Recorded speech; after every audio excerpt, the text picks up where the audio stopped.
So, the Madlanga Commission of Inquiry continues in Pretoria today, where testimony by suspended Deputy National Police Commissioner Shadrack Sibiya continues as part of those proceedings. I beg your pardon. The Commission is investigating allegations of corruption, criminal infiltration and political interference within South Africa's law enforcement agencies, with evidence leaders pressing Sibiya on a number of issues, including claims of interference in police operations and alleged links to controversial figures connected to organised crime. Watching the very latest for us is SABC News senior reporter Canny Maphanga, live to us now from the Brigitte Mabandla Justice College in Pretoria, where, Canny, it'll be day 4 for Shadrack Sibiya at 9:30 today. Indeed, good morning to you, Ayanda, and to the viewers at home. And day 4 is expected to be the final day of testimony from Lieutenant General Shadrack Sibiya before this probe. Remember, he is under cross-examination, so it is those pressing questions that seek to get to the bottom of what may have transpired following that PKTT disbandment directive, and what was Sibiya's alleged role directly in enforcing that particular directive, and to what end, as well as what the possible motive could have been behind his actions. When we sat last week, Ayanda, there were several concessions that I think are quite important to the work of the Commission that they were able to draw out of Sabir. Although partially or in whole, he does at least concede to some of those issues, because remember, majority of his testimony is denials to the allegations that place him in close proximity with alleged cartel members, and he seeks to try and advance this particular claim that at all times he was acting as part of a collective. So it was a bunch of managers within the SAP system that were giving effect to a ministerial directive that was issued by the police minister, Senzo Mchunu, who is now on a leave of absence in the wake of the allegations that followed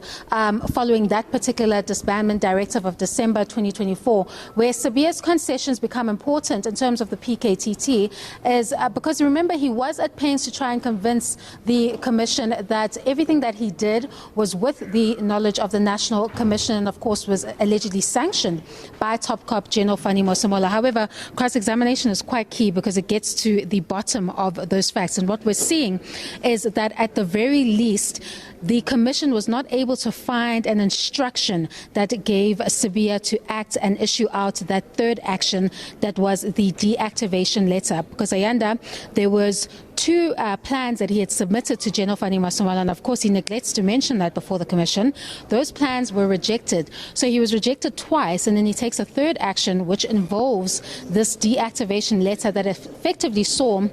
121 of those PKTT dockets being transferred from KwaZulu-Natal to the Pretoria headquarters, and then nesting there in the headquarters for at least 3 months without detectives having access to those particular documents, meaning that those investigations, whether it be intentionally or due to the circumstances, were effectively stalled. Now, the important thing about that concession, Ayanda, is that if he's unable to prove that he actually had an instruction, then of course he wasn't acting as part of a collective. It then is up to the Commission to get to the bottom of why the Lieutenant General Shadrack Sibiya decided to act so hastily on that particular deactivation letter, in light of the fact that both of his plans prior to that were rejected by General Canny Maphanga. Why did he allegedly unilaterally take it upon himself to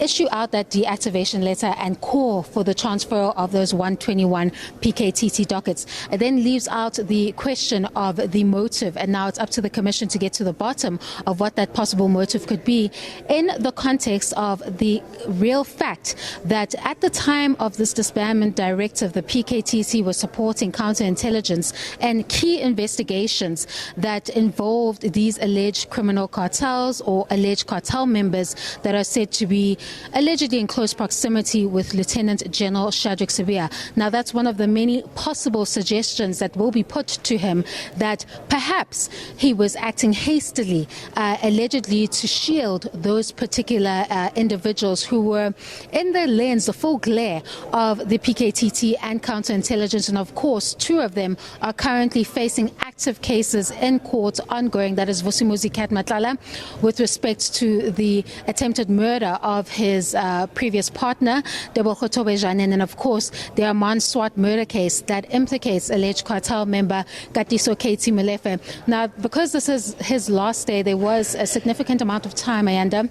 spent on this issue of the PKTT directive, but there are several other issues that he needs to account for before the commission, or at least deal with in extensive detail, whether it is witness seized recording. We know that he is challenging the credibility of such a recording and whether or not it can actually be used against him, because he doesn't know where it comes from, he doesn't know if it's the full recording, he doesn't even know if it went through forensics. I mean, he's really using the high threshold that you would find in a criminal court to discredit the witness C recording, which is that recording of Vusimuzi Cat Matlala, where he allegedly spills the beans about Sabir and the alleged benefits he afforded him. And this often takes place after the arrest, where he felt that he had just lost his contract and now he's frustrated because he's being arrested, and all these alleged monetary benefits that he had afforded to high-ranking SABC officials was not working in his favor at that particular moment. He'll also have to answer to the allegations surrounding the purchase of the Impalas. That's also key evidence that was put before the commission, where you see that witness F was clearly the main common denominator in that particular alleged transaction. But the address that shows in the WhatsApp exchanges came up in Google Maps as that of the address Sibiya was seen in media reports in when his home was raided earlier that year. So it shows that there are some significant, I guess, factors that he'll have to answer to or speak to in quite great detail. Last week he was unable to point to any documentation that would sustain his claims regarding the PKTT disbandment directive being a collective effort, and it remains to be seen whether or not he'll be able to sustain those particular claims about the credibility of witness C's recording, how he seeks to further distance himself from Vusimuzi Cat Matlala in terms of the allegations surrounding the monetary benefits, and then of course how he tries to discredit the witness C recording, where he is questioning the credibility of such information and whether it can in fact be used against him in order to, I guess, hold him accountable in these allegations, which seek to place him at the center as one of the alleged chief protagonists in this overall probe about the alleged extent to which these cartels had infiltrated allegedly the criminal justice system and the level of support they enjoyed allegedly from those high-ranking SABC officials. We'll get more of that information in the next few minutes as he continues with that cross-examination before